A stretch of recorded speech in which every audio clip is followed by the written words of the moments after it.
Okay, thanks for coming. Okay, it's my pleasure. Should I start? Yeah. Okay, great. Well, it's really a pleasure to be here, so thank you all for listening to some set theory. I want to show you some ideas in set theory that are understandable and interesting to non-set theory. And Dennis has assured me that he's going to interact. Maybe all of you will interact with questions and so on, so feel free to interrupt. You have no idea. I realize now that when you guys come in on Mondays, you probably find logic on the chalkboards every time, because on Friday we have a logic seminars. Some one or two. Well, we try to analyze it. Oh, yeah? There's no logic during Dennis's talks. It's refreshing.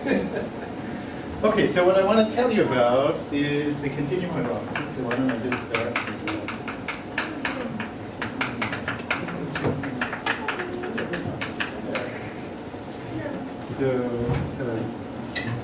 Okay, so this is the assertion CH. The assertion.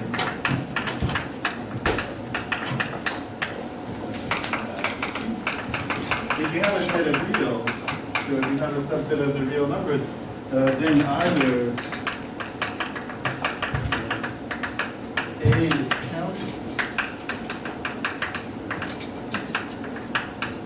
or else A has the same size as the real numbers themselves. Okay? So there's no cardinality strictly in between the countable sets and the real numbers. So this is what CH asserts. So, but maybe one should say more precisely, what do we mean by the same size here? Right? Well, this was formulated by Cantor. So A and B are sets, and we say A and B have the same size, the same cardinality, or they're equinumerous is the word that's used. Okay, so if and only if there is a one-to-one onto function from each. So in other words, they can be put in bijective correspondence. Okay, so we're all used to this idea. How do you set bijection? One-to-one and onto? Is that what you're saying? One-to-one and onto. Okay. So bijective. Okay. Well, there's a related concept here, namely that A is less or equal B in size if there's an injection. If you can inject A into B with a one-to-one function, not necessarily onto, then A is this. Okay, so there's B. That's, I think this is familiar with so there's the image of the map. No, it's a fact.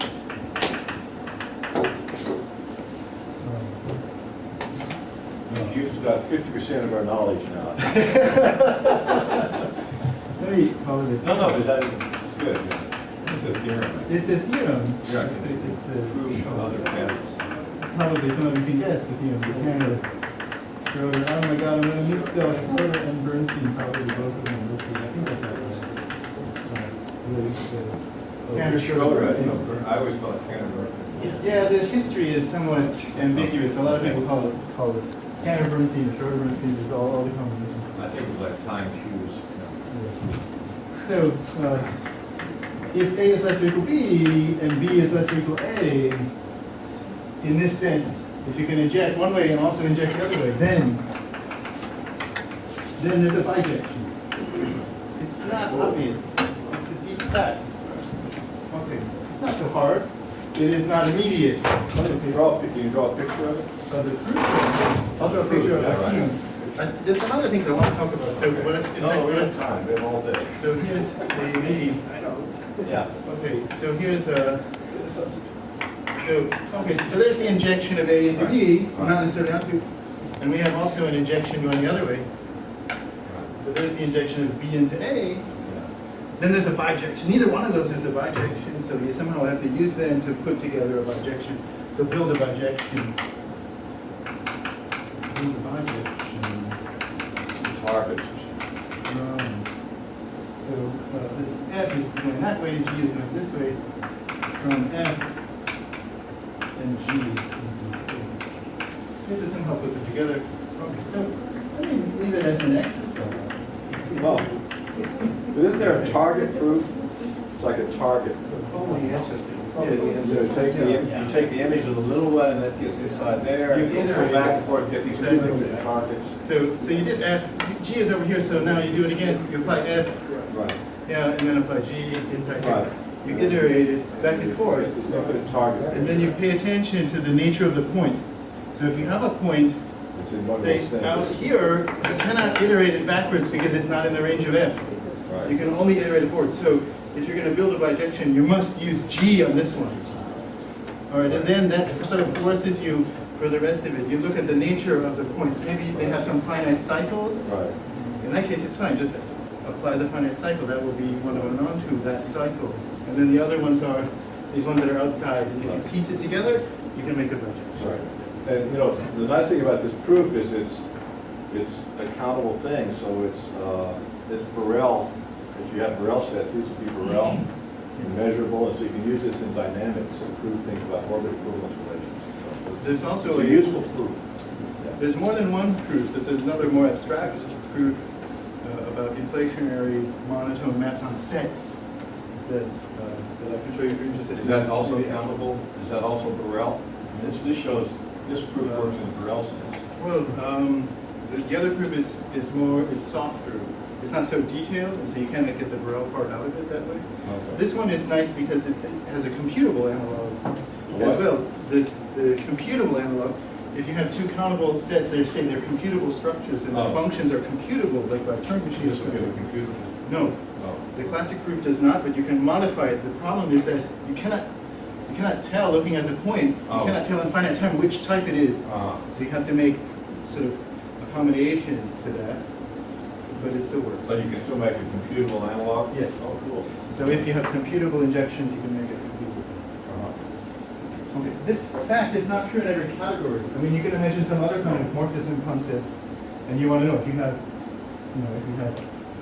injective maps, Yeah. order-preserving maps or something, or some kind of structure-preserving maps one way, and the other way, does that mean you have an isomorphism?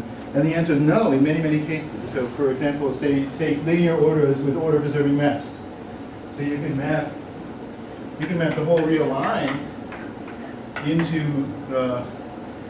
say the closed interval, the unit interval, because it's order isomorphic to the open interval, so you can put it in.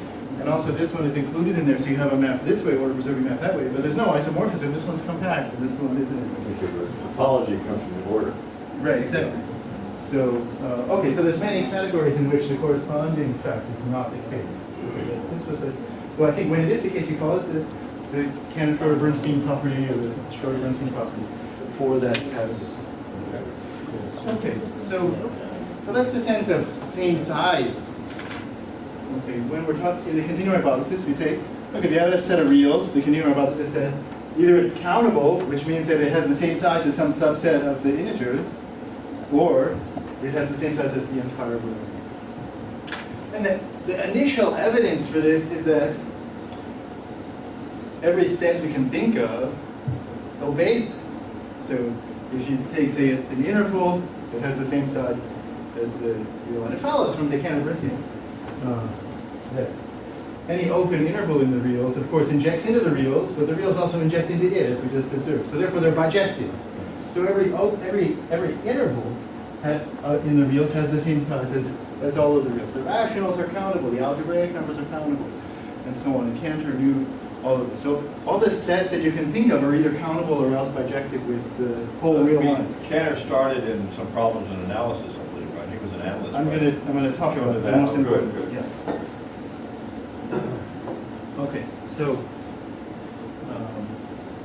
Okay, so I'm giving this as an exercise. Just try to prove this. Turn two injections into a bijection.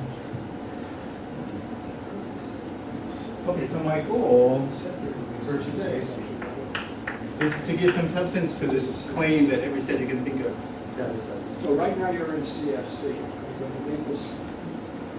Yeah, I mean, the set theory is obviously yes. relevant. So. Or naive set theory. Cantor didn't have ZFC. I mean, this came 20 years later, so he didn't have any axiomatization at He all. made it necessary. Zermelo is the one who presented the axioms because he proved that every set can be well ordered, and nobody believed his proof. And so he said, well, I'm going to write down axioms then and give you a formal argument, which he did, and that was when CFC was born. Formalized, and that was, What's the C for, Cantor? The C is for choice. Sure. Ah.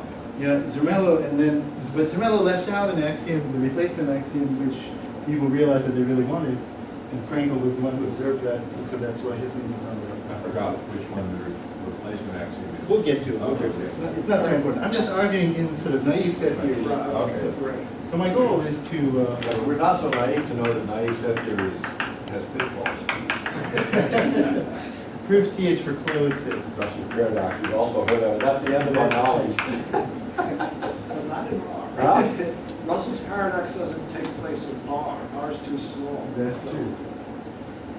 Okay, so I'm going to prove that the Cantor hypothesis holds for closed sets. Yeah, there's not one that you can prove. We said it's obvious for open sets. No, it does. It's placing the integer. Take the smallest interesting integer. Right. I heard that before. Okay. So, okay, we didn't erase it. Smallest non-interesting integer, sorry. Isn't that interesting? Okay, so I want to prove CH holds for closed sets. And for this, we're going to do the Cantor-Bendixson. This is not Bernstein. Not Bernstein, no, Bendixson. Okay, so. Bernstein. You're all Jews. Okay, given so given a closed set. So we let A prime be the limit points of it. So you have a closed set. Here's the real line. You have some closed set. So A prime, maybe I should put these endpoints on here. Okay. Another way of saying this is it's A minus the isolated points.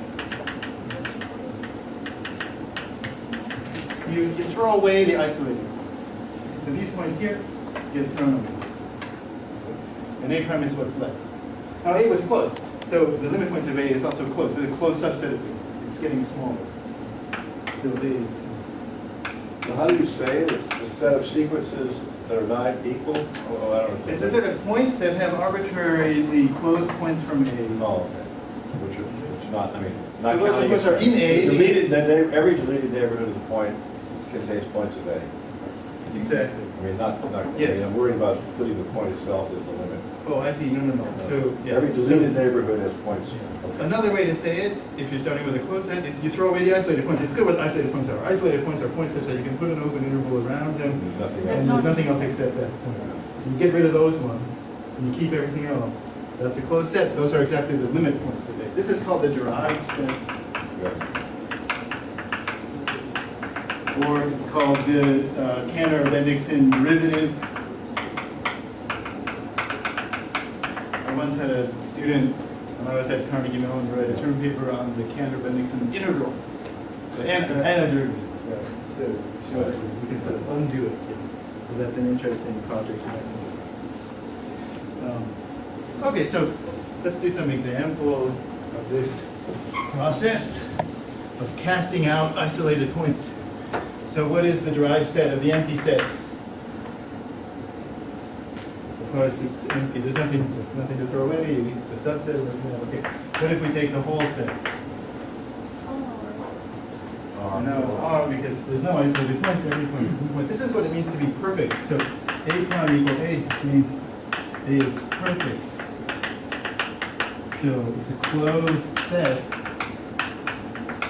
with no isolated points. Now, a perfect set is a closed set with no isolated points. So maybe it's good to have an example. Well, I'll do some examples later when it comes up more. Okay, what is the derived set of the integers? Getting into the real. It's empty, right? There's no limit point. Okay, can we make, so here, these sets were already fixed by the operation. Here it was different, but then it's fixed. So this set lasted one step. These sets were already equal to the derivatives. This set is not, but once you did it, then it was. Can you make a set, a closed set, that will last for two steps? Okay. but then it's just indicated. So we should have a convergent sequence Right. with the limit point, because it has to be close. Another convergence. So for example, let's take the points 1 minus 1 over 2 to the n. Okay, so 1/2, 3/4, and so on, converging to 1 with the limit point there. Okay, if that's the set A, then A prime, the derived set is just singleton 1, because all of these points here are isolated. When you throw them out, then you just have 1 point left.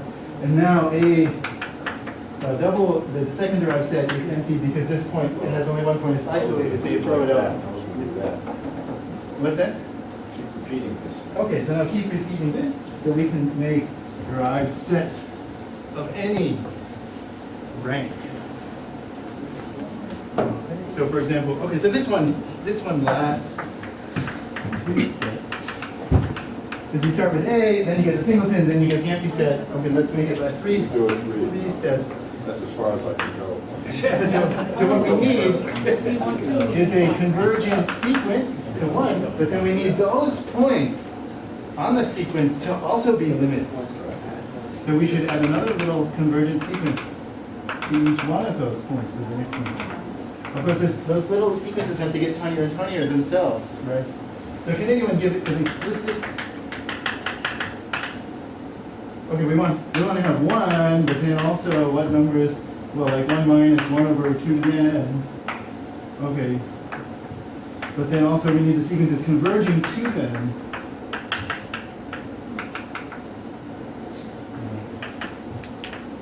So for positive integers then. Is it a Cantor set or it's countable? No, No, the Cantor set is perfect. It's countable. No, but I mean, partial countable. Yeah, the Cantor set is a perfect set. So it doesn't even last 1 step. I was thinking of the partial cutting out. Oh, I see, okay. So what does it look like? He's the This slowest set, kid by in the way, class, so if don't you- measure Yeah, our intelligence. partial by cutting that. So these points here are limits. Yeah, so 1/2 and 3/4 and oh my God, what is it, 7/8 and 15 16ths and so on. So, okay, these points are limits, and this is a limit of its sequence, a limit of isolated points only. This one is a limit of isolated points, this one is a limit of isolated points, namely as k increases, right? And if you saw my blog post recently with this epistemic logic problem, this set is showing up. Okay, but this number 1 Did is you include that with the abstract? a limit of limits. I didn't notice.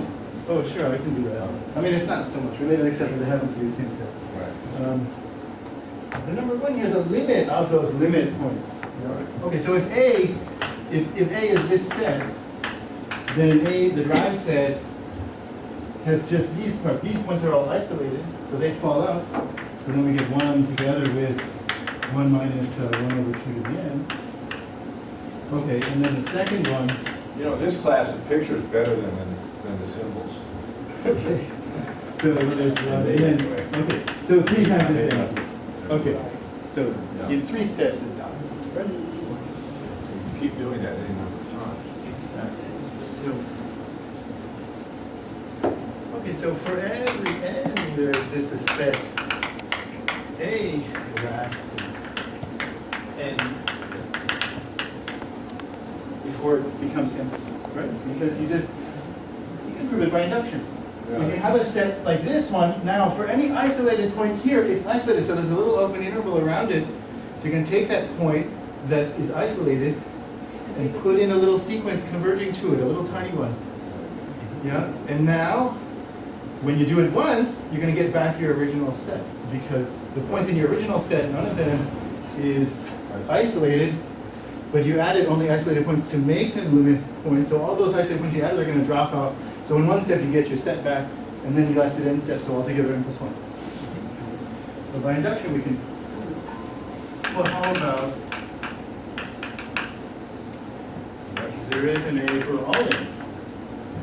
A lasts n steps. We want to go forever. Yeah, I want to set A so that the derived set is strictly smaller, and then it keeps going down. Do it for every n instead of 1. What do you want to do? Repeat 1 in the first interval, 2 in the second interval, 3 in the third. Okay, so in this interval, we make it last 1 step. Okay, or maybe 0 step. I don't know which one. Okay, so we put 1 point here, so that's, I guess, Right. oh no, that is lasting 1 step, and I said the empty set lasts 0 steps. The singleton lasts 1 step. Okay, and now we put a convergent sequence in here, so that's going to be 2 steps, and now we put a limit of convergent If you sequences erase in the here. 1s, 2s, and 3s, they're not playing a role in this, right? Well, they are, I guess, in the sense that I'm making them Well, match, but, just draw it. Okay. We don't need any notation. well, I'm making these dots do a lot better. All right, yeah. So, The dots I mean, are it's already.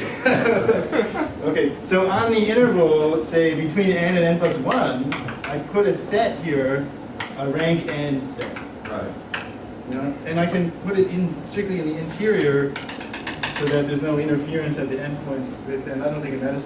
But, well, maybe one could like accidentally cause a point to survive that Right. you didn't want.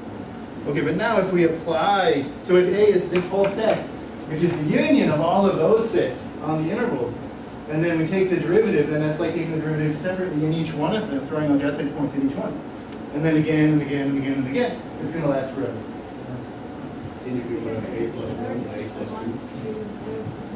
So You're not putting a limit point at infinity? well, it's in the real line. There is no. No, but I mean, you're not doing Okay, it so there's... oh, you guys are so fast. Okay, so that's what I want to say. No, but what property will that one have? This one has the property that. Okay, so thus, what I'm saying is that there's a set in the real line such that for every n, if I iterate it n times, it's not empty, Right, okay. but the intersection of the an's is empty. Okay, it lasts exactly through those findings. Okay, so now, of course, you're all jumping at the bit here because you can tell that we don't want to stop. How do you label the ordinal type of that? That one? Order type. Is that getting I see. ahead? Well, yeah, I'll talk about it in a little bit. Yeah, Okay. let's do that a little bit later. But, I mean, the order type is going to be exactly omega to omega. It will be? Okay. Because I wanted to say... Although, not necessarily, because Yeah. you could turn it backwards. It might not be well ordered even, so. Well, you could arrange it to be like omega 3. Omega to omega. Yeah, so I wanted to say a wonderful theorem of Thurston is that you have hyperbolic 3 manifolds of compact ones in finite volume. And it turns out that a theorem that says their volume is a topological invariant. So you have a function from hyperbolic 3 manifolds to reals. And this just deploys the volumes out for you. And when it has finite volume, there's these cusps, and there's a way of closing the cusps. So they're and approaching them by other manifolds. So they're Oh, I see. So it has a certain order type. And then, so he has 2 theorems. First of all, the map from manifolds to volumes is finite to 1. Namely, you consider the number of manifolds with volume less than a constant is finite. So it's basically the volume is sort of a complete invariant. And the order type is omega to the omega. Oh, I That's see. Thurston's theorem. Fantastic. You know, I'll lose there, so. I wanted to see what omega to the omega looks like. So that could look like This is omega it. to the omega? Yes. Okay. Yeah. Omega to omega has Cantor-Bendixson rank exactly. It lasts for omega many steps before it hits the empty step. Okay, so now Kenner did all this, and he realized that this is not the end of the story. That, of course, Beginning. so how about A such that for every n, I mean the nth iterate is not empty, and also the intersection is not empty, but it's still going down the whole time. Yeah? So we want it to be going down and still have something left at the end. And then of course we can squeeze the whole thing, take this whole picture and push it down into an interval and add the limit point. Right? So we take that previous picture and map it, say, to the unit interval and add this extra point. Okay, so here's the previous picture. So plus 1 new point. Okay, So and that then point is like a picture of omega to the omega in some sense. this point is the omega to the omegath point that we've added now on top, and it will survive all of the steps. So at the end, what we'll have is, okay, we'll have A0, that's the original set A together with this point. And then A n plus 1 is A, and the derivative of an. And then at infinity, we have the intersection of the ans. And this will be exactly this point. Let's just call it 1. So let's see what. So the operations only apply to omega times. So That's right, except that now we have a singleton, so we can do it one more time. Yeah, and then the derivative of the singleton is this. Okay, so this is where Cantor picture of is, omega, omega squared. omega squared is already in the second one. And the second one? Oh, Yeah, okay. because you have omega many sequences. Oh, yeah. Omega squared is the second one. Yeah, there's omega cubed, omega to the fourth, and so on.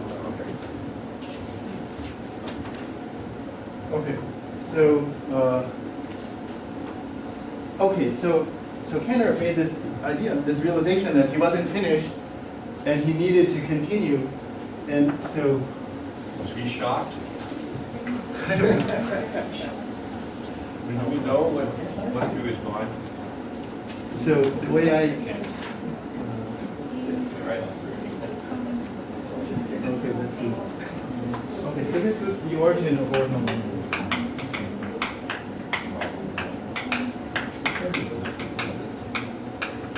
Well, I should say of transfinite. So Cantor had a process, the derivative, that he wanted to iterate. And he could iterate, he could keep iterating it, and then after having iterated it infinite many times, he can still keep iterating it. And the point is that he needed a kind of concept to allow him, what are the indices of this? What is the order type of this iterative process that he's talking about? And so let me just talk briefly about the ordinals. Okay, let's just count first. Just I don't know how many know something about the ordinals. Well, I can say it, that's all. So let's count how to count. How to count. Let's count. No, ordinals are not counting. They're putting things in order. Well, okay, counting is an order. Counting order. Yeah, counting as opposed to measuring the size of. This is the distinction. Yeah, the object of counting is the size, but the process is ordinal. How to count. Okay, well, we start with 0 and then 1, 2, 3. I think all of you. Those dots are not so close. Okay, and so yeah, here are all the finite numbers, right? Okay, and then we need a name for this first infinite one. Okay, we didn't give it a name yet, but what Cantor named it is omega. So omega is the first infinite ordinal. The first infinite ordinal. But the nature of this process, when you have some transfinite iterative process, then at any point you can do it one more time, right? So you can always add 1, omega plus 1, omega plus 2, and so on. Okay. Omega plus 3. We can understand how to do that. But then, okay, we can finish all of those, and then something is going to happen. We're going to have something after that, right? When you're iterating some process, if you can imagine any state when you've done it a lot of times, then there should be a state where you are after having done all of those. Yeah, this is the essence. Name it. So, okay, so the next one is called, does anybody know? Omega plus omega. Okay, so omega, let's call it omega plus omega, which is the same thing as omega times 2. Somebody said 2 omega, but this is not right because of a kind of convention. Namely, we have a natural algebraic structure on the ordinal. So alpha plus beta, we can add ordinals, and we can multiply them. And the convention for alpha plus beta is that it means first have alpha, and then after that beta. Oh, okay. It's not quite commutative.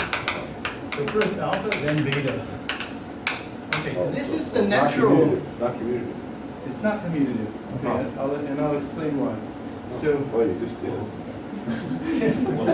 First do alpha, then beta. So exactly. So alpha plus beta means first you do alpha many steps in your process, and then after that you do beta many steps more. Okay. So the picture is like this. Here's alpha. Here's beta. Okay, then altogether this is called alpha plus beta, and it's not always the same as beta plus alpha. So who can give me a countersample? Yeah.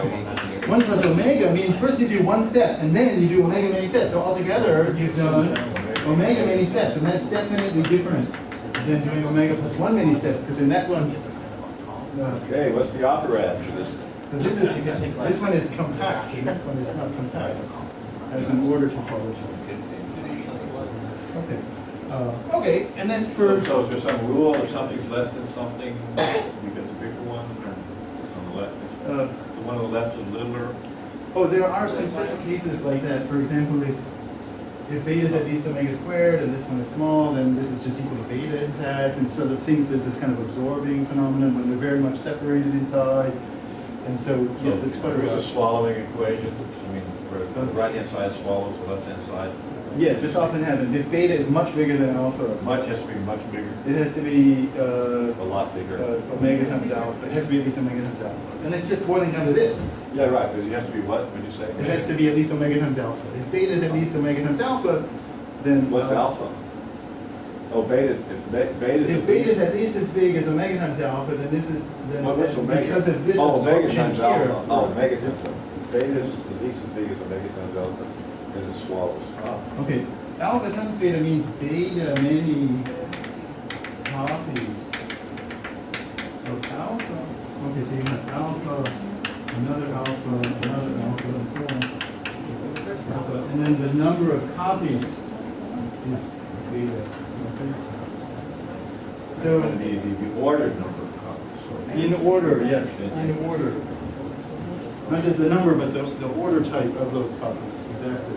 Okay, so there's like a Actually, this lexical order. operation, you can take order types and stick them into other order types at each for each point. Yes, So exactly. That's definitely, that's the same thing as an operator, right? So you take a beta sequence, you know, Huh? so what you just said is you take beta many points, and then you replace each point with a copy of alpha. And there's a lexical order there. So omega times 2 is exactly what you want. Right, exactly. That's why this is omega times 2, because it's 2 copies of omega. So omega times 2 is omega plus omega. But 2 times omega is what? Omega many copies of 2. So I take 2 points, and then another 2 points, and then another 2 points, another 2 points, and so on. It's just omega. Okay, so it's not commutative. Neither addition nor multiplication is commutative. There are commutative ones. Is it associated? It is associated? It's associated. You're sticking things in, and that's. And there's a distributivity law on one side and so on. Oh. Can you write the axioms for us? It's associative, not commutative, and must be distributed. Huh? I don't know. Let's see. Well, come on, it's okay. We're just one. Okay. I mean, I don't. It's not first order exponential, so it's not What? like. Being a well order is not first order axiomatizable. So I can write properties that they have, but you cannot axiomatize it because being well orderable is not a first order definable property. Okay. So there aren't a set of axioms that completely No, that's what I meant, characterize. is the axiom from the arithmetic. Oh, I see. Like the associative law, the distributive law. Okay, let's see. There's a nice book by There's this book by Frankel that is worked out. All the laws are there. Okay. So it's associated. I mean, so it's Very old. not This is too very old. necessarily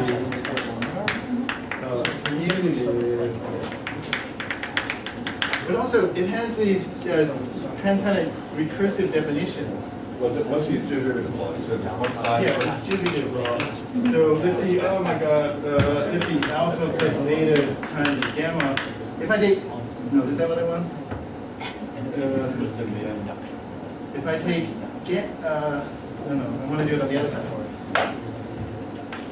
Yeah. This is the one that's right. If I take alpha plus beta many copies of gamma, then that's the same as taking alpha many copies of beta of gamma followed by beta. You're putting gamma into alpha and you're putting gamma into beta. Yes. Oh, wait. So this is the one that's Alpha right. into beta. The other one is not true. Beta point is going to be gamma. Here, how big was omega? Are you just writing the sets next? 1 plus omega is omega because it's 1 point followed by another point by omega many more additional points. So the order type of that altogether is the same as But omega. then I see from the picture here. This would be 1 point, and this would be omega many points. Okay, then So why- altogether, it's like putting -1 on. It still looks like omega. Right? No? You don't. So if beta plus alpha looks like omega and then. We don't have beta plus alpha. We have alpha plus beta, but Oh, But you say your alpha plus equals 1 point. Alpha plus beta means the order type of a set of in order alpha followed by a set in order type beta. So 1 plus omega means 1 point followed by omega many points in order. But altogether that's order isomorphic to omega. Right. So- Omega plus 1 is a convergent sequence. It's an omega sequence together with 1 point after all of them. Thematic things stuck around. Yeah. So this one has no maximal point, this one does. This one is compact, this one is not. So I'm going to make sure I understand. So you've got gamma on the right, you've got gamma times alpha followed by gamma times beta. Right.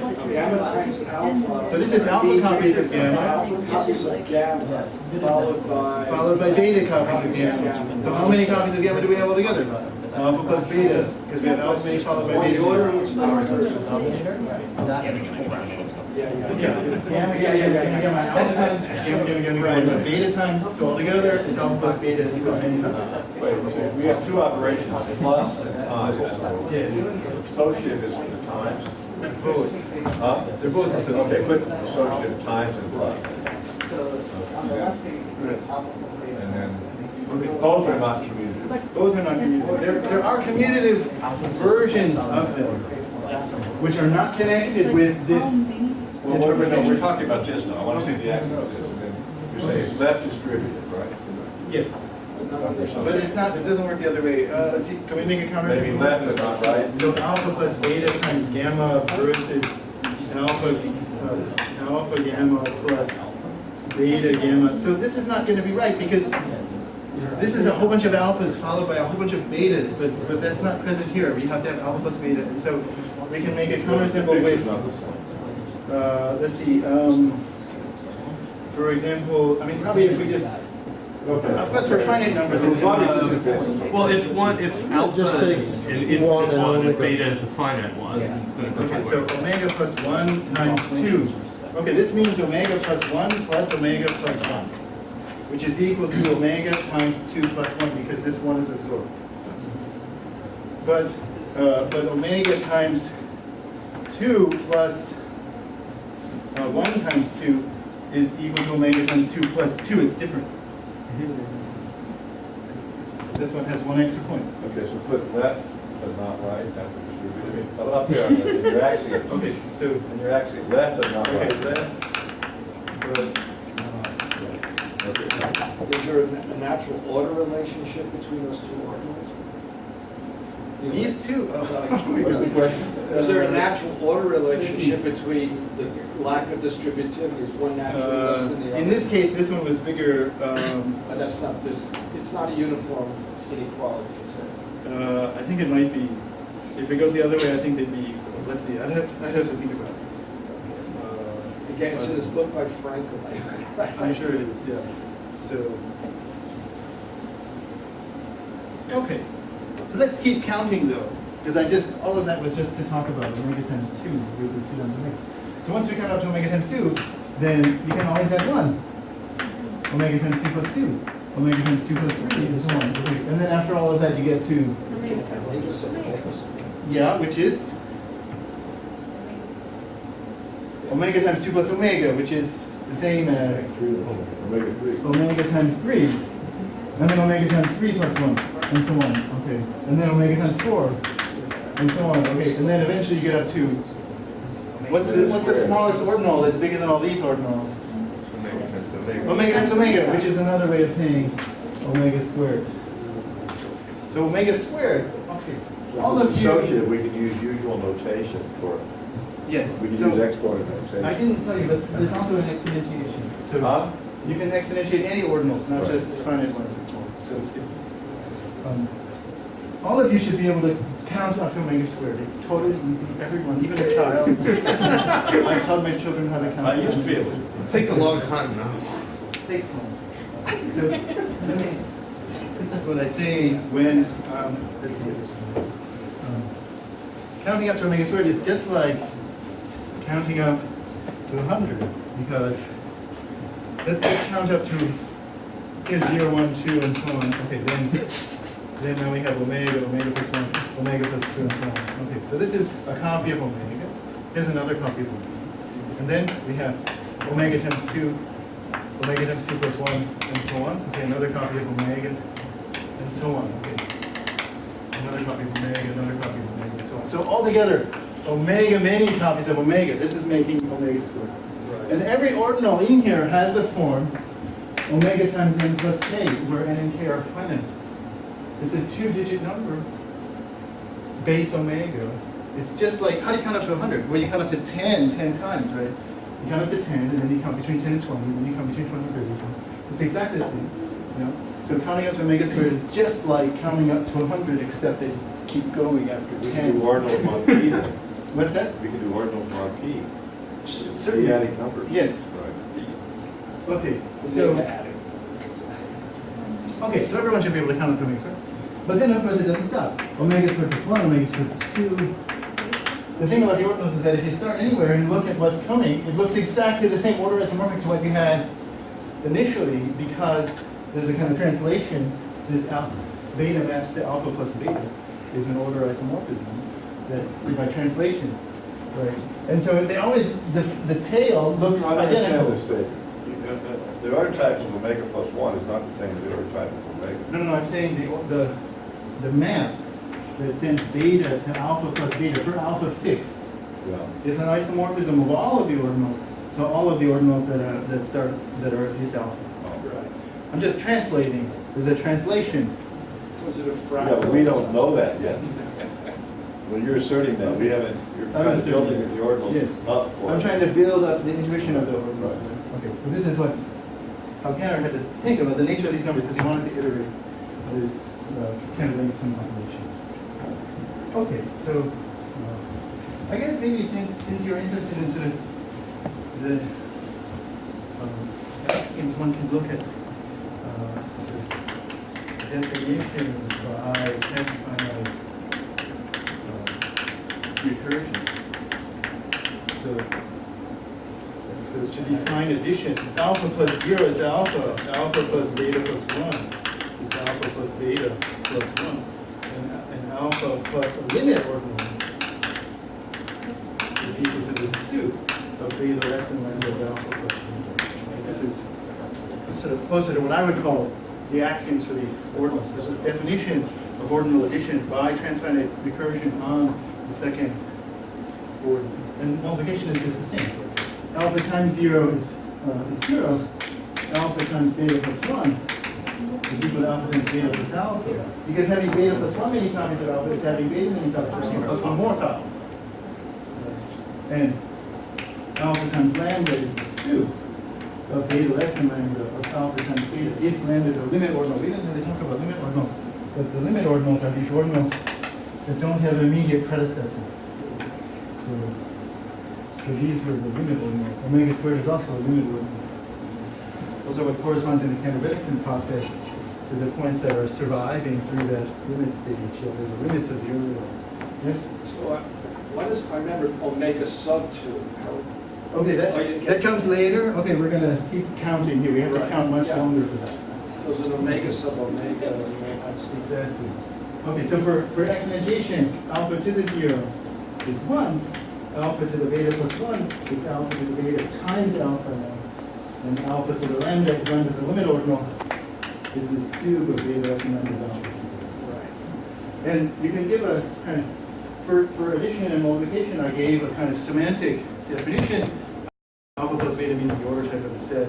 Alpha plus beta, this one, multiplication is beta many copies. We left off the definition of being a limit ordinal, or, I mean, how do you say that? So a limit ordinal. Now you're talking about things that are not given, see, here you're making construction, here you're talking about existential, these things may not exist or something, who knows? That's true. Okay,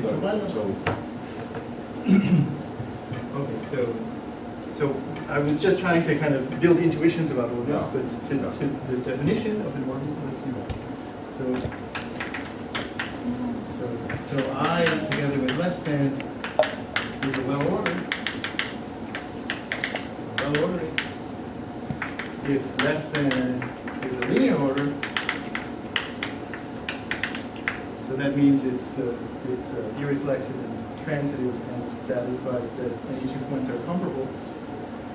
And if you have a non-empty subset of J, I mean a non-empty subset of I, then J has a least element. Well, That means well ordered. Well order is a linear order such that every subset has a minimal element. Okay. And now, so the whole set overall, if it's not empty, it has a least point, because every subset of it has a least point. And now if you throw that point away, what's left has a least point. So this is the least point. What's left has a least point, so there's a next point. There's always a next point. If you throw both of them away, what's left has a least point, so there's a next one after that, and then a next one after that, and a next one, and so on. And now if you throw all those away, there's a next point. I mean, if there are any at all. And then after that, there's the next one, the next one, the next one, and so on. And you realize that this definition is exactly what we were talking about here.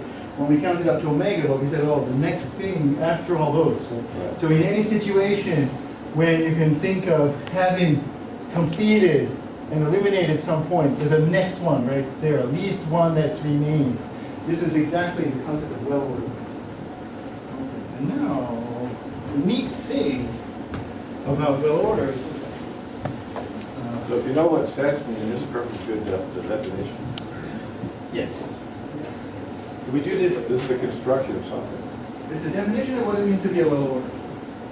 Oh, And then now, you take isomorphism. okay, so you want to take isomorphism classes, but now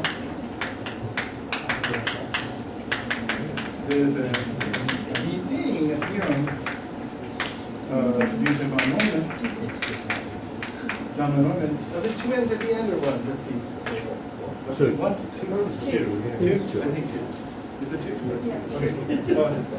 I don't think so.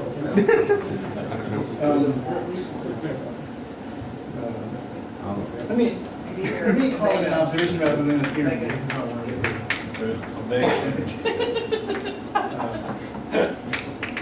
We have canonical representatives.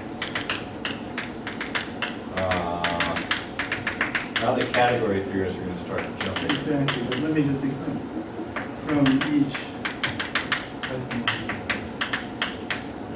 In set theory, there are canonical well orderings in each aspect. What is that word? Can you define the word canonical? Yeah, let me just say what okay, so suppose you have a well ordering. Now, it follows from the axioms of set theory that we can define things by recursion on this well ordering. Because if I make a definition, I'm associating each point in the well ordering some object.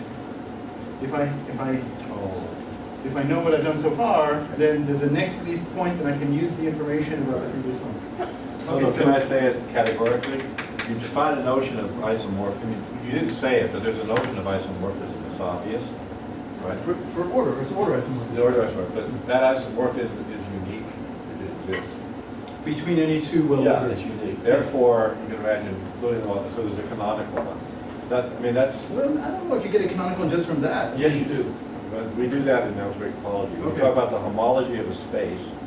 You make a construction, but the actual set you get depends on the construction. You make another construction, you get the homology. It turns out there's a canonical isomorphism between them.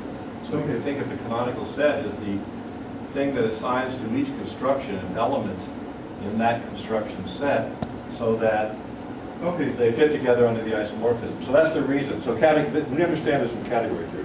Okay. We have isomorphisms are unique. There's a canonical. You can make a canonical object if they're all sets. If the set of such things is a set. Yes. Okay. Let me tell you how But the set of such things here is not a set. It's the set of all well-ordered sets. I is a set. No, but the set of such well-ordered sets is not a set. The collection of well-ordered sets is not a It's a set. proper class. So then I'm worried again. Okay. Okay, so what do you say it is? I just define, if I have a well ordering, I define pi of y equals the set of pi of x such that x is less than 1. And this definition is correct. It looks circular, but it's not. I'm defining by recursion because in order to define pi of y, I need to know the value of pi of x only for smaller values, but it's a well order. So by the principle of transfinite recursion, this is a legitimate definition. Yeah, but Sorry, I have a question first. Go ahead, no, go ahead. Oh, did von Neumann's definition come before Minkowski's collapse theorem or after? You know? I don't know, but how? It's the same thing, right? Yeah, that's so what I was asking. I'm confused about the history. Yeah, I'm not sure about that. Why is, this is a representative of the Okay, just hang on. This is isomorphic to the one you started with, right? Well, I haven't told you what the order is or anything Okay, yet. I'm fine. just defining a function, okay? This function exists. It follows from... What's the domain and range of the function? So pi is a function from I into the range of pi, which exists by the replacement axiom. It follows by the replacement axiom that there is such a map pi. That's too fast. If you don't have a That's way too fast. I goes from I we have, what's the range of pi? well, it's the set that exists on the basis of the proof that this function exists. So this is not a The range of pi is to categorical. be defined, so to speak. It follows from the replacement axiom. If you don't have z of What's the c, replacement axiom? You said you were going to, when I asked you before, you said you were going to say it later. So now I'm ready for well, I it. wasn't ready for it. Okay, so the replacement axiom. What is wrong with the definition of pi as he wrote it? He wants me to have the target set before I define pi, but in set theory, this is not necessary. This is a categorical Yeah, I don't theory. understand that. So you said you're using the replacement axiom or something? Yes, so, okay, so the replacement Like axiom. self-referencing, that's Okay. crazy. So there's the Zermelo axioms of set theory, which are, first of all, sort of all the boring ones. Okay, let me just this one. So there's extensionality. Okay. See, over there. So extensionality says that if two sets have the same members, then they're equal. All right. Okay. So it says that if basically if sets have the same members, then they're equal. Okay. Well, then there's the pairing axiom. It says for every x and y, the pair x, y is this. Okay, this is all kind of trivial stuff. So the union axiom, it says for every family of sets, the union X of and Y x means sets? exists. Yes. So in the The symbols X and Y are Oops. sets. So when I quantify, I'm quantifying over all sets, and everything is a set in the Zermelo theory. Okay. The only things that exist are sets. So the union axiom says if you have a family of sets, then the union of that family exists. So this is the set of all members of elements of the family. The power set, I'm going to surely forget some axiom. So for every set X, the power set of X, which is the set of all Y, such that Y is a subset of X, exists. Okay, so let's see. If you would back it backward again very carefully, you would have this self-referencing thing, with your name on the back of your suit. Okay, so then there's the separation axiom. It says for every X, the set of Y in X such that phi of Y, and then you can have parameters here, exists. So phi is any property. Okay, there's a kind of historical dispute here, because in Zermelo's original axiomatization, he was intending that this phi would be much more encompassing than we take it to be now. So modern conception of the Zermelo axiom is that we allow phi to be any property in the language of set theory, in the first order language of set theory. So any property that you can express in the language of set theory. The stuff above. So the language of set theory basically, you can talk about sets and you can talk about the element of relation, but of course many things are defined in terms of that subset of power set and union and so on. All of these typical set theoretic concepts are expressible. So it says if you can express a property, then you can take the subset of things that have that property, and that's a set. So this avoids the Russell paradox because we're only taking a subset. So, the pairing thing is already weird for me because it depends, the right-hand side kind of depends on the order you take X and Y. No, this is unordered because of extensionality. The order doesn't matter, they have the same elements. So it follows by... How do you build it? I mean, just take, Okay, what How I mean, do you say this what is a it kind is? of shorthand. What I mean is that for any x and y, there is a set z such that the only members of z are x and y. So There's for all more u, u is in z if okay, and how do only you u equal x. realize this axiom in some model that I'm familiar with? Okay, so let me add one more axiom and then I'll do that. Okay. But I fear I'm not going to be able to prove the Cantor-Bendixson. So you just erased with that pi, is that an example of a function that's a relation? that Yeah, it's a defines little more set? complicated than that. So, okay, so then the last axiom is the foundation axiom, which says that epsilon is well-founded.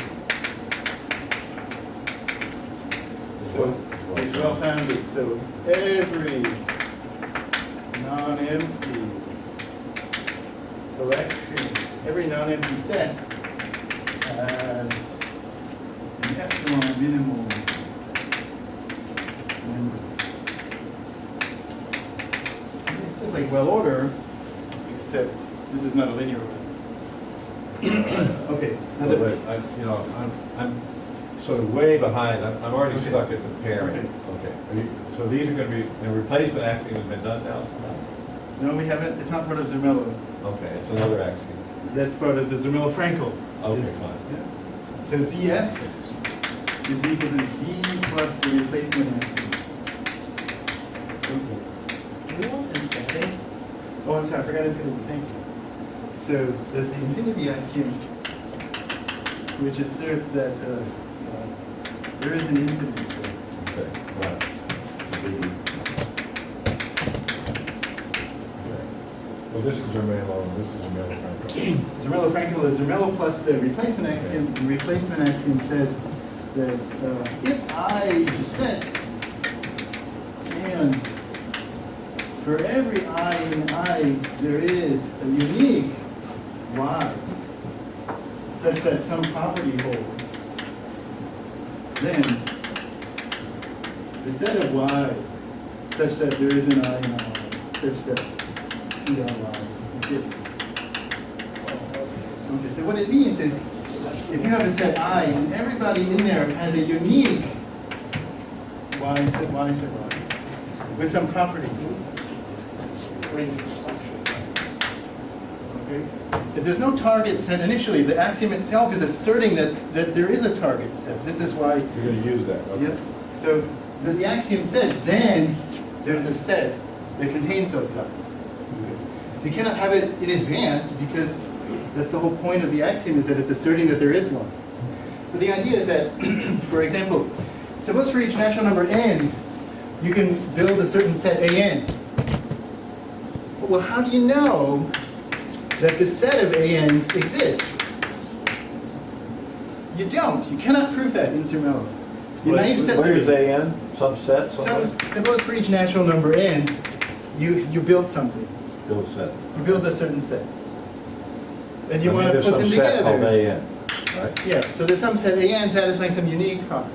Oh, it's a Okay. set It's a such kind of- that blah, blah, blah. So you define, you constructed it or whatever, you found a certain set that has a unique property, a defining property. You can define AN from N.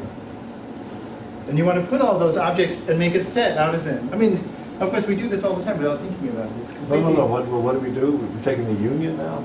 It's not the union, just I want to put those things into a set. What does that mean?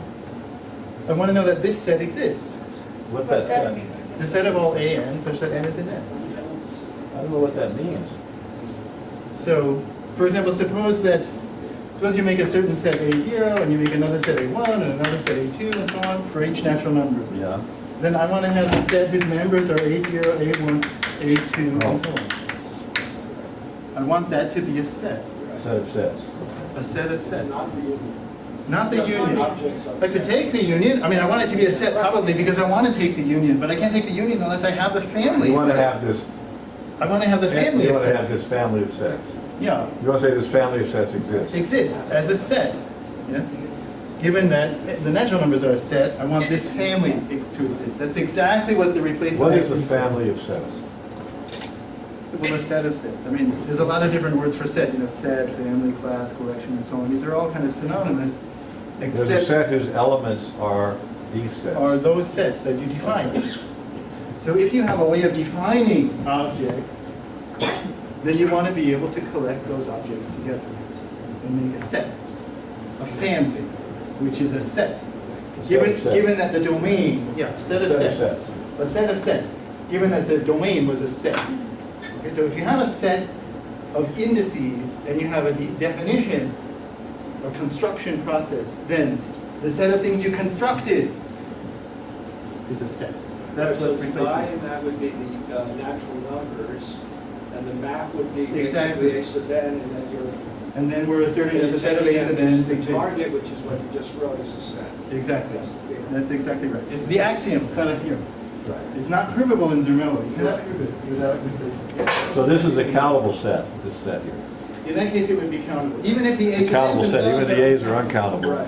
The set of sets is countable. Power Okay, but wait a minute, you haven't escaped. Okay, I got a You walked question out over over here. there. No, but I have a question pending. No, what is X union, what is X comma Y? This is an interesting point. This one? Yeah, this is more interesting than you think. Oh, I see. Why does that not follow from the? Wait, I want to, no, I've asked him a question before and he wanted to finish writing the axioms and then he's going to answer my question. I didn't want to, but you made me. I know. You didn't not want to, you mean? No, I'm totally You're happy. willing to, okay. I'm So willing to. I said, I'd like to see a model for these axioms. And I want Okay. to see what the You cannot. X joint union Y is. You cannot have a model because. Wait, come talk to me, come talk to me. Okay, we cannot prove that there's a model of the axioms using only these axioms. This is a consequence of the. No, but you can, outside the axioms, you could, give me a construction. Okay. You know, use informally. So, informally. Where are you going to do it? Okay. So I can know where to sit. These axioms are extremely strongly motivated by a certain picture. There's this problem, naive set theory. If you want to take the disjoint union, you have to say, put X here and put Y there. And that's not the same as putting Y here and X there. They're not the same set. But maybe it's just because, let me write a different version of the pairing axiom. I mean, that was an informal version. What do I do that extraordinary? That's not K theory wouldn't disjoint exist union. without. That's not disjoint union then. Huh? That's not disjoint union. This is not, this has nothing to do with you. Not disjoint union? No, No, it's just saying it's that the set of two these, elements. those two I'm elements. saying something much more trivial. I mean, if you have two things, then there's another set such that the only members of that set are X or Y. Oh, okay, the union. Not the union. no. It's It's the just a set pair. with two elements. It's the pair with, Like if 0 is a set. For example, it's the way, so this is a set. Yeah. It's completely trivial.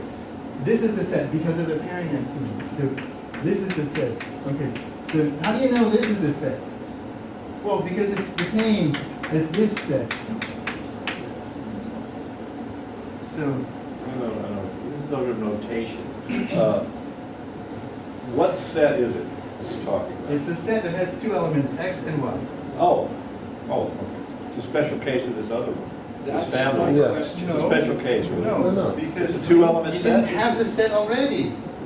In order to apply No, replacement, that's you a would have had to two-element have this set? That's a two-element A set? two-element set. Maybe a The one-element members are set if X X and equals Y. Y. Huh? If X equals Y, it's only one element. I mean, I didn't say X not equal. Usually it's a two-element set, sometimes it's a one-element set. Yes. Okay, fine, okay. No problem.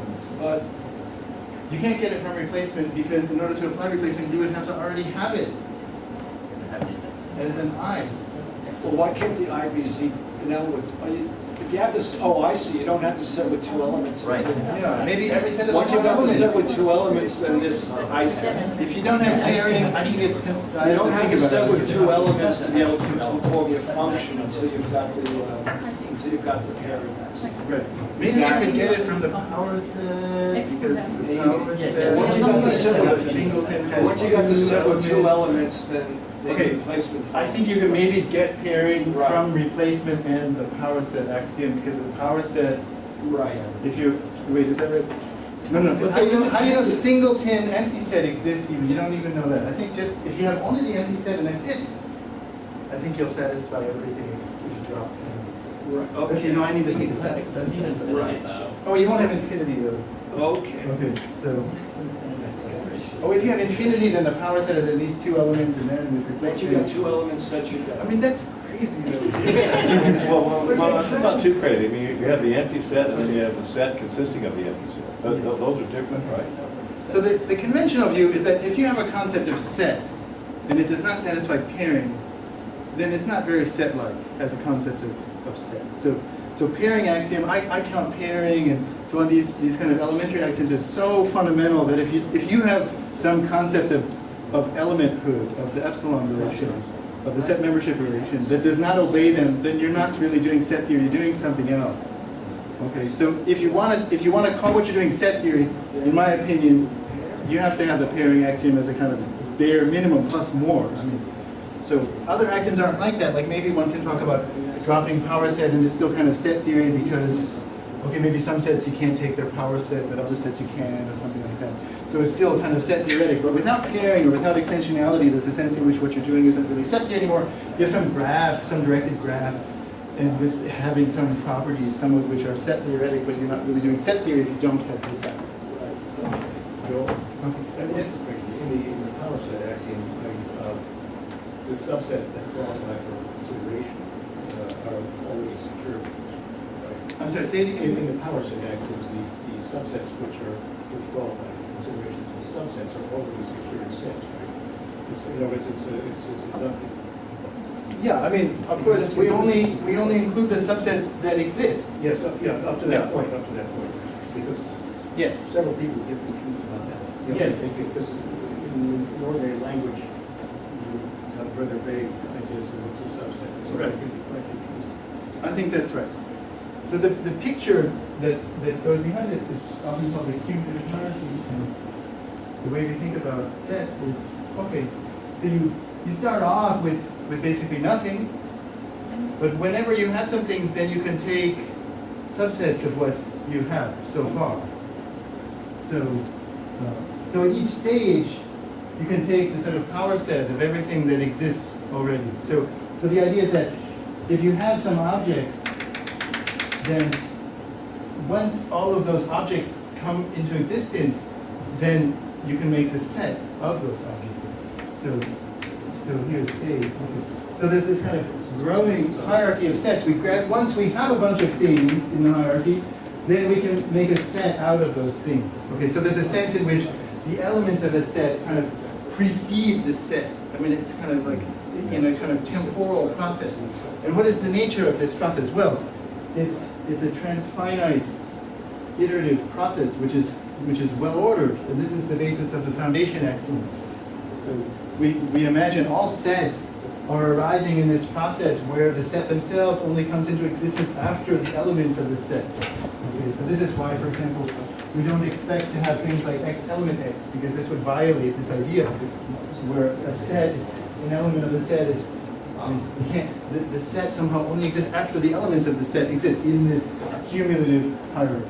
So that eliminates the Russell paradoxes. That doesn't fit into this. Exactly. And so the point is that the original Russell paradox was refuting what's called the comprehension axiom or general comprehension axiom, which is kind of like separation, except it's not about taking a subset, but about forming the set of all y with a certain property. But we don't expect, so the point is that this cumulative hierarchy, we don't have any reason to have accepted the general comprehension axiom. We don't expect it to be true. And so it's not even confusing anymore. The Russell paradox is simply not in conformance with our picture of how the set-theoretic universe is constructed. It's not inductive. And so there's a kind of backbone to this picture with all of the ordinals, and for every alpha, we have the V alpha is the set of sets that are constructed up to stage alpha, and one can be super precise about this. So V0 is the empty set, and V alpha plus 1 is just the power set of V alpha, and V lambda, if lambda is the limit ordinal, is the union of all smaller ones, and so on. This is the definition of this V hierarchy, and this is the kind of picture that's in the back of our mind whenever we're talking about the universe of all sets. The sets that exist are just the sets that exist somewhere in this hierarchy. And so Dennis wanted a model of the set theory. And so let's take, for example, V sub omega, which it turns out is exactly equal to the hereditary finite sets. So these are the sets that are finite, and all of their elements are finite, and all of the elements of the elements are finite, and so on. So they're hereditarily finite. They're completely built out of finite sets, in finite remaining sets. And the And HF... eventually you get down to atoms. Exactly. The empty set is the only atom. Well, I mean, in any one of these things, you eventually get to atoms. Yeah, but there's only one atom, the empty set in this theory. Empty set or collection of empty sets. Why, how do you know there's only one atom? Because of the extensionality. Any two atoms have the same number, so they're... It used to be that people did set theory with atoms, and then their picture looked like this. Okay, but so maybe they thought of numbers weren't really sets or something, and so they tried to do set theory where numbers are atoms. But what the set theorists realized is that actually the atoms are completely useless. You don't need them for any purpose, because if the set of atoms is a set, then you can find a copy of them inside here and just build your universe in here. It looks exactly the same. You don't need them. Okay. There's no need for them. Any truth that you prove can be translated just in the pure sets. And so, in fact, there's no purpose to have those atoms. And the theory is simply much more elegant without them, actually. There's no need to think of natural numbers as some kind of atom that's not a set that doesn't have members. You could work just as well by assuming it's any given set, as long as you take the rest of the numbers to be atoms that are incountable. And then, of course, there's many different choices of how to think about the numbers, but it doesn't really matter because all we care about them is isomorphism. Okay, so in the formal ZFC manner, there are no atoms except for the X. Okay. In this model that's most efficient relative. So this model here, the hereditary finite set, satisfies all of the axioms except for the infinity axiom, of course, because everything in HF is finite. So, but it satisfies all the other ones. Except for the infinity axiom. Except for the infinity axiom. But then, Well, where does this infinite set then? You just throw it in now? yeah, it shows up right here. Omega is it's right there. It's added. It's the set of finite natural numbers. Okay. Well, why isn't this a proof that set theory is consistent? This is a proof in ZFC that ZFC minus the infinity axiom is consistent. Okay, but now you threw in the infinite set right there. Yeah, but I don't have ZFC now. I throw that in. I have to keep going because I need param and so on, and so you have to go quite a long ways. So the question is there some stage, say V alpha, that satisfies ZFC? And I haven't proved that, and you cannot prove that in ZFC itself, because this would violate the incompleteness theorem. I'm sorry? What did you say this violates? The Gödel's incompleteness theorem. No theory can prove its own consistency. You cannot construct within a theory Now, a we've model all heard of that, theory. but why do we have to believe it? It's a theorem. Huh? It's a theorem. Yeah. It's been proved. I'm going to prove it in my seminar at NYU on Wednesday. If anybody wants to come, you're welcome to come. So I'm going to prove it theorem there. Actually, it was once at a garden cocktail party in Princeton, I was a grad student, and Gödel was standing off all Oh, by yeah? himself. So I walked over and asked him some stupid question, and he talked to me for a half an hour, very carefully Oh, I see. analyzing my question. And I had heard he was like an awful person. He was wonderful. Great. I never met him. Yeah, he's not old enough. One advantage of being old. We used to sit in the Firestone Library in his overcoat on hot days, and it was his home for cleaning blankets. That's true. So I'm a little confused about the time. And Well, we had to go to 12:45. oh, okay. So should I try to prove the Cantor-Bendixson theorem then? Well, wait a second. Why isn't this a model of set theory now again? Why isn't what? So This Field-Mason whole almost said it thing, doesn't this have. whole thing that you've indicated. This is the entire universe. It's not a set. It satisfies the axioms of set theory because we assumed the axioms of set theory when we're working in this universe. So this was a kind of intuitive picture of how sets are built. Of anytime you are inside a model of set theory. These ordinals. So in any model of ZFC, then it has its version of this picture, which is a kind of stratification of all of the sets in that model by these levels, and it can define the map alpha goes to V alpha and so on for all the ordinals alpha, but the set of all the ordinals is not a set in the model, it's a proper class, and so we can't somehow Okay, so take if the you believe, union of the whole in the picture. ordinals, you can build a model of set theory. Well, I don't think that's quite correctly said because, I mean, in ZFC we can prove that the universe, as far as that model is concerned, is stratified by these V alphas, but you cannot prove that any particular V alpha satisfies ZFC. So the whole universe itself satisfies ZFC because you assumed it, because we're doing it inside a model of ZFC, and of course it's everything, so therefore it satisfies ZFC, but that's not building a No, but model what of about ZFC, it's assuming. naively, you suppose you have the ordinals, you can make this construction then, right? And then what can't you prove over there?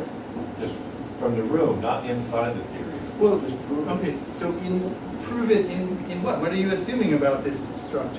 I Not mean, construction, we prove things about it, like looks like a triangle. I don't know. Okay, so can I use the replacement axiom on my structure? Can I use the replacement axiom? Can I use the separation axiom? I mean, if so, then yeah, I have a model of ZFC.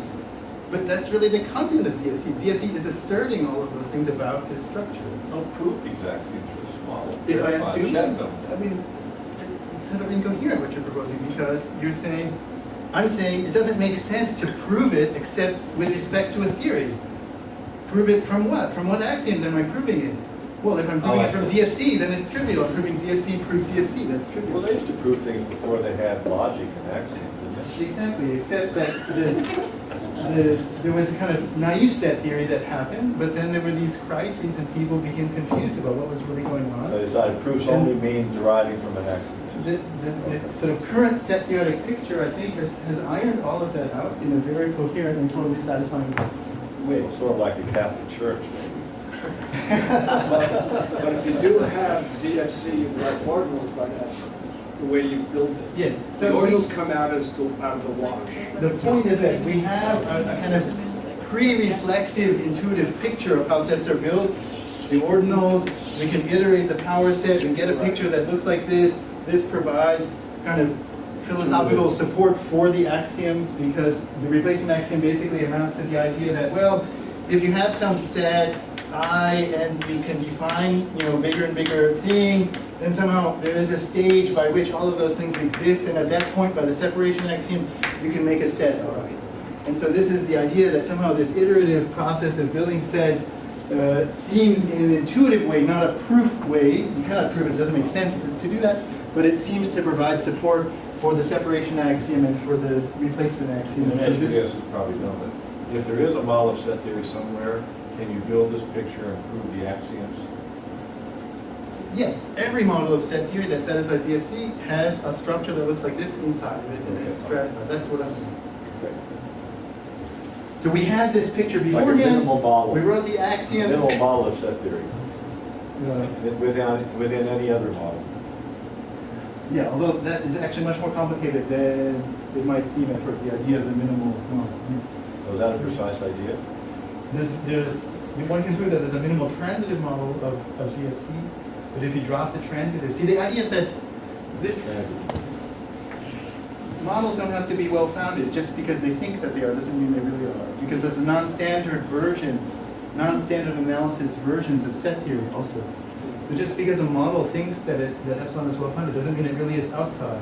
Because these separation, replacement, and foundation axioms are only talking about the sets and the definitions that work inside the model. But outside the model, maybe we can see things that the model cannot see. And this is an important difference in terms of when you're talking about minimal models. So, By the way, Dennis, in the... Well, the phrase minimal model refers to all models. I mean, that was an explanation of the phrase minimal model. So one can prove that if there's a transitive model, if there's a well-founded model of ZFC, then there is a minimal that's contained in all the others. So this is a theorem.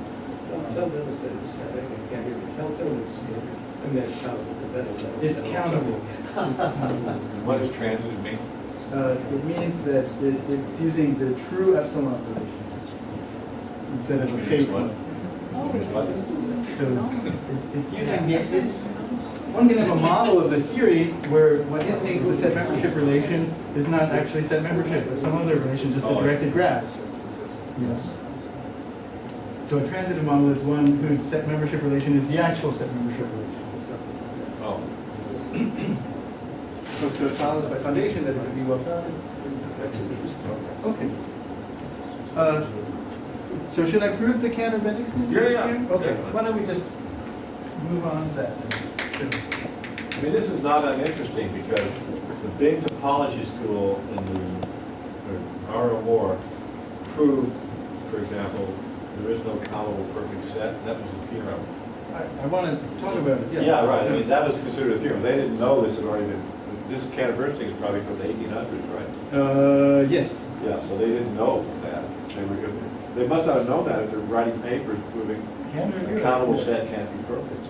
By the way, Hardy. Huh? I was Hardy, going to the last serious attempt to prove the continuum hypothesis by a good mathematician was by Hardy, using the alphas of Can't quite hear you. the last serious attempt by a serious mathematician to proved the continuum hypothesis was by G.H. Hardy, Ah. and he was using the analysis of perfect sets. I mean, of course, he failed, for reasons we now understand, but that was impossible. Okay, so let's state the theorem briefly. So every closed set. Why so slow? Every closed set of reals is the union of a countable set. And a perfect set. So perfect means closed with no isolated points. So since you were just mentioning it, let's just prove. Okay, let's do some examples of perfect sets. Can anyone give me a perfect set? Oh, the empty set. Okay, the empty set is technically perfect. An open interval? Okay, give me an easier one because I want to talk about the set. Closed interval. Okay, closed interval. Closed interval is definitely perfect. Okay, the whole real line, that's perfect. Okay, these are both bijective with the reals. P-adic integer. Okay, so let's do the Cantor set. So the Cantor set, okay, one can imagine it, the usual construction. You take the unit interval, say, and you omit the middle third, and then you omit the middle thirds of those thirds, and then so on, omit the middle third again. Okay, you keep going. And you any point that survives all of those omissions is in the Cantor set. Now, how big is it? It's uncountable, but that's not good enough for me. I want to know how big it is. It's continuum size, and one way to see that is there's a tree structure here. So let me just draw this.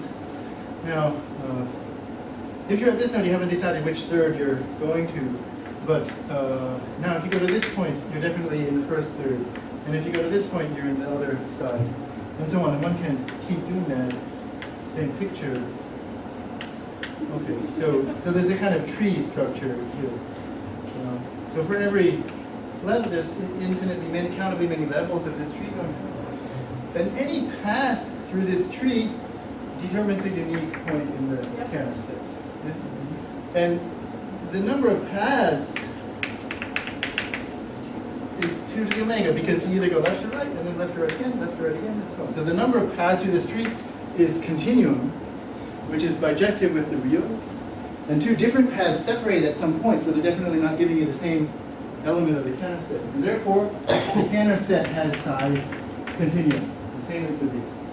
Okay, Joe, that is a very nifty way of making a continuous space-filling curve.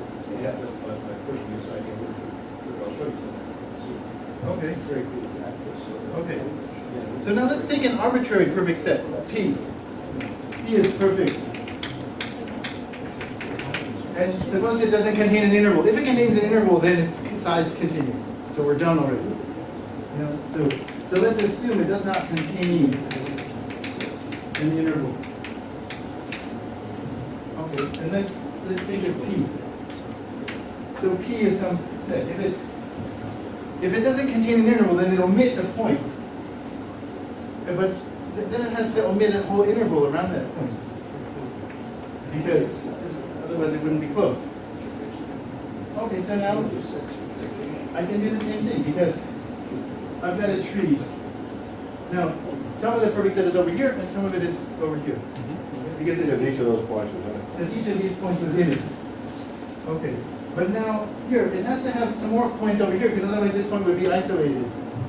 So there must be a point here and there must be a smallest point above that given point. So I can do it again. But it doesn't contain an interval, so it's missing something. So it's just basically the Cantor set again. Okay, so I can do the same tree argument.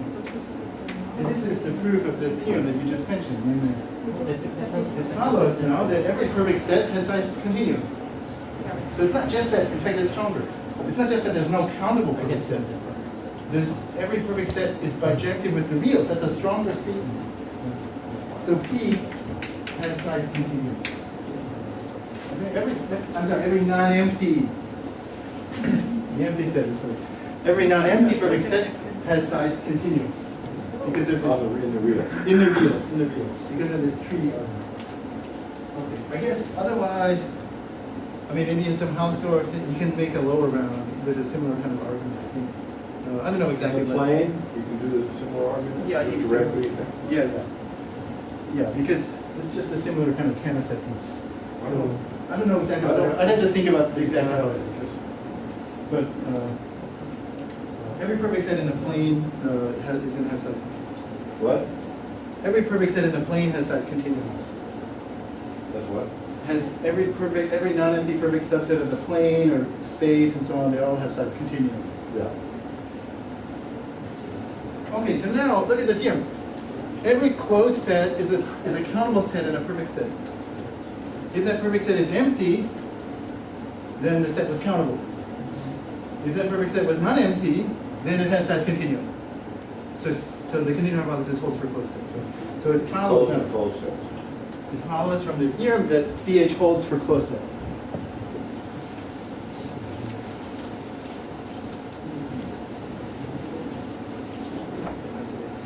So corollary, CH holds for closed sets. And Cantor was working on some Fourier series problem. Are you going to say anything about I that? don't know that so well. You know, Bert, what is it? He got his degree in Berlin. What? Cantor got his degree in Berlin. No, what problem about Fourier series Well, was he okay, working on? because Huh? it's a very quick story, but very interesting. He got his degree in number theory. He was a number theorist. He came to Holland. The best job he could get was in Holland. A colleague there was Heine, of the Heine-Borel theorem, who said, this is a very smart guy. I want to get this guy into my interest. And he started in on Riemann's abstract theory of trigonometric series. And Riemann had shown that if you have a trigonometric series which on the whole circle, that abstract, not associated with a function necessarily, but if it converges on the whole circle to zero, then the coefficients are zero. It's really the Fourier series of zero. And then the question became one of under what sets of subsets of the circle we can assume convergence to zero and recover that the coefficients are all zero. And Cantor got very interested in that, and he proved an important theorem about it.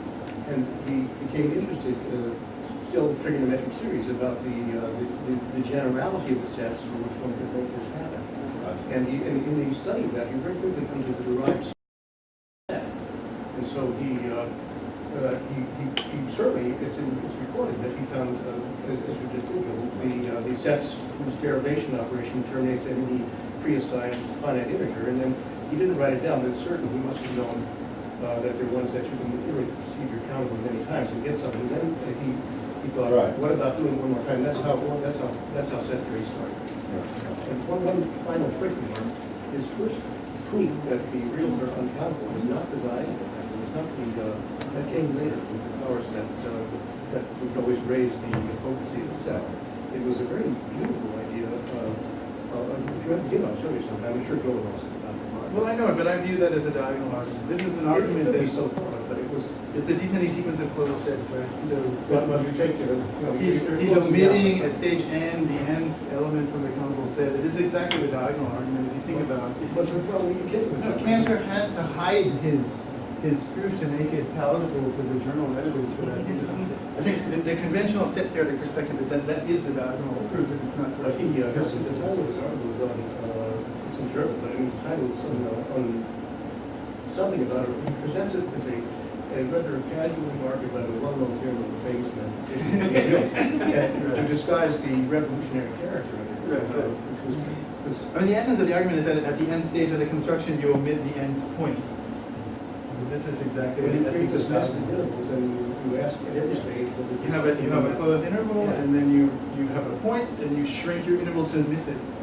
You do that, and then but you have a nested sequence of closed intervals. The intersection is not empty, but you skipped all the points, so therefore accomplished. So, but this is exactly what you do with the diagonal argument. I mean, the usual one that you learn in high school or whatever.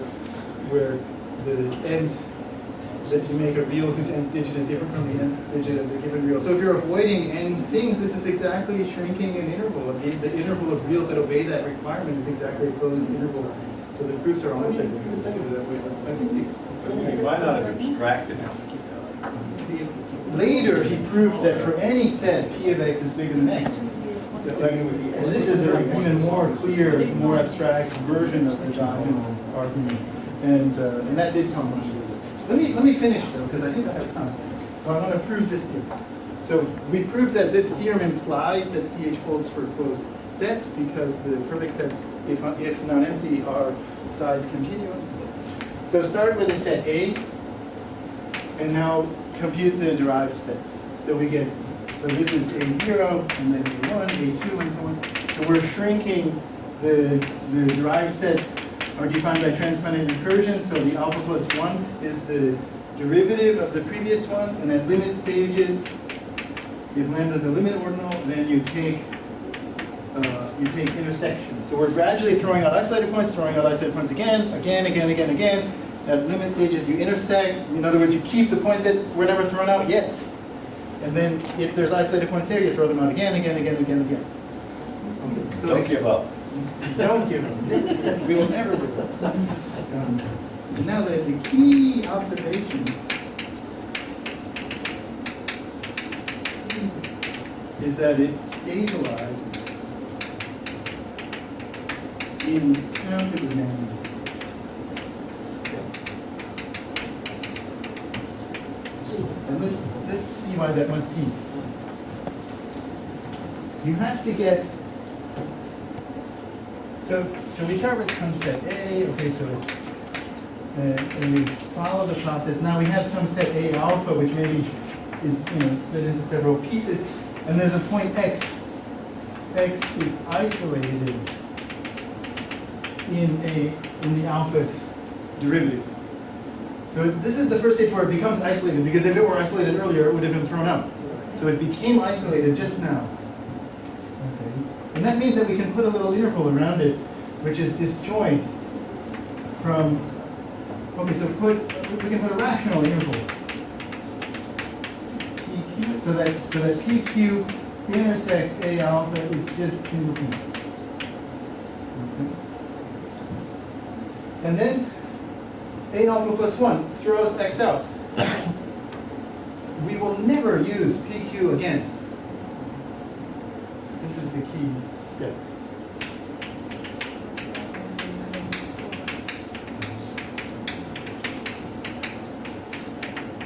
Because once we throw X away, then PQ intersect what's left is empty.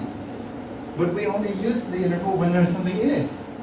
So there's no later stage when we will use this, and we also didn't use it at any earlier stage, because then we would get a contradiction in the same way from the earlier one, right? So the point is that the number of points we throw away is countable.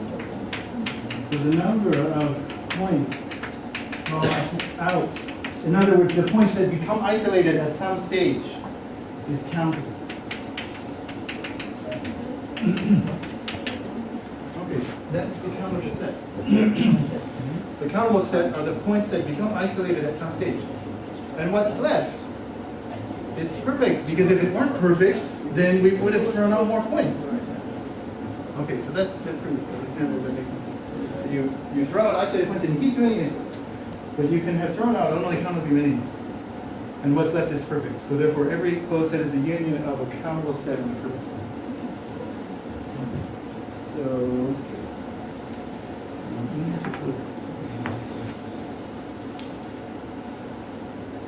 okay, so, well, I can say a little bit. Cantor, this is a start on CH, right? So Cantor's strategy, it's a hint of his strategy. Cantor wanted to settle the continuum hypothesis question. So it's obvious for open sets. He proved it for closed sets. He wants to sort of climb up and prove it for more and more complicated sets. But he couldn't ever get past the closed sets. So he got stuck immediately, and so the continuum hypothesis question became, of course, a major open question. It was the very first Hilbert problem, in Hilbert's list of problems, it was number 1, and it was open for many, many years. Still, the following 2 theorems, and I'll talk more about this in the afternoon. So the first theorem was due to Gödel in 1940. I saw 2 different dates, 1938 and 1940. I think the published paper is 40, but he proved it earlier. I'm not quite sure exactly. Yeah, So if CFC is consistent, so if the axioms of set theory are consistent, then CFC is consistent with continuum hypothesis. So in other words, it's completely safe to assume that it's true, because you won't get any contradictions that you couldn't get without it. You cannot prove a contradiction using CH that you couldn't prove without. Doesn't that prove it? Okay, so does that prove it or not? So you cannot, what this theorem says is that you cannot disprove it unless your axioms were already contradictory. You cannot prove it's wrong. Okay, it doesn't settle it because Right, but if the axioms are inconsistent, you can't prove it's wrong. that's right. And we can't prove that's not the state of affairs because of the inconvenience thing. Prove anything, if the axioms are inconsistent. Right, exactly. So all of these theorems about relative consistency always are making some kind of consistency assumption, because if of course if the axioms are inconsistent, you can prove anything. So You couldn't ask the You question. have 2 topologists in Cohen. What's his first name? So this is Paul Cohen. He's Not from Brooklyn. Ralph. From Brooklyn. At Stanford. Okay, so he proves that if this is many years later. So, and you know the question was asked in 1878 is when Cantor formulated it, and Hilbert asked it in 1900. And okay, so it's many years between. If CFC is consistent, then so is ZFC plus not CH. Okay, so it's also consistent that it's false. So in other words, you can assume it either way, and it's totally safe. You can have it either way you like. So these 2 statements together implies sort of Gödel's incompleteness in DFC, right? Yeah, so ZFC is, CH is independent. Another way of saying it is that it's independent of ZFC. You cannot prove it, and you cannot prove it's false in ZFC unless ZFC was already proving everything. So if ZFC is consistent, then it just doesn't settle the CH question. You cannot prove it's true, you cannot prove it's false. Okay. And now the way I see the theorems is sort of syntactic, it's about proof and so on, consistency, but that's not really how I think about it. The theorems were actually much better than what I stated. Namely, what Gödel proved is that in any universe in which the ZFC axioms are true, there's a smaller universe called the constructible universe, which satisfies the continuum hypothesis. So every model of set theory has an inner model called L, so the constructible universe, which satisfies the continuum hypothesis. In fact, it's stronger because he only needs he doesn't need the axiom of choice in the big one. He gets it for free in the small one. So in any universe that satisfies Zermelo-Frankel axioms, even without the axiom of choice, there's an inner model that satisfies the Zermelo-Frankel axioms with the axiom of choice and with the continuum hypothesis. In fact, he gets the generalized continuum hypothesis, which is a statement not just about the reals, but at every level with the power set doesn't have anything in between a set and its power set. For every unit. Oh, at every level. At every level. This is also true in Gödel's universe. So you say that was independent of the axiom of choice, or you could use the axiom of choice?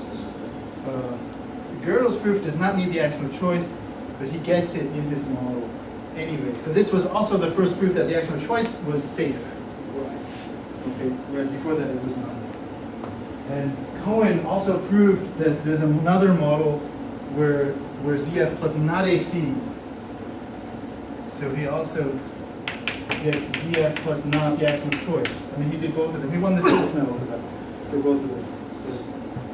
So Cohen's proof also has a semantic meaning, namely that given any universe in which the Zermelo-Frankel axioms are true, with choice. Then there's a larger one, which has the negation of the continuum hypothesis. And also another larger one where you have ZF plus not the expert choice. And so, Well, we'll okay. go over these again, right? We can mention them again, yeah.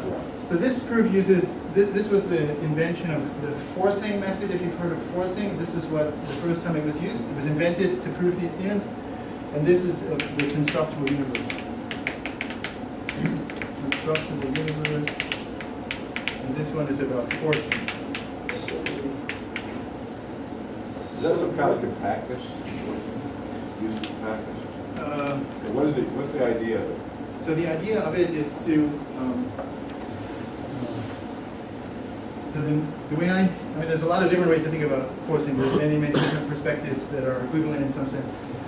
My preferred way to think about how forcing works is that in classical set theory, if you use classical truth values of just true and false, then you get this kind of picture. But if you develop set theory with the idea of multi-valued logic, so you develop set theory on the basis of truth Yes, values. no, or maybe?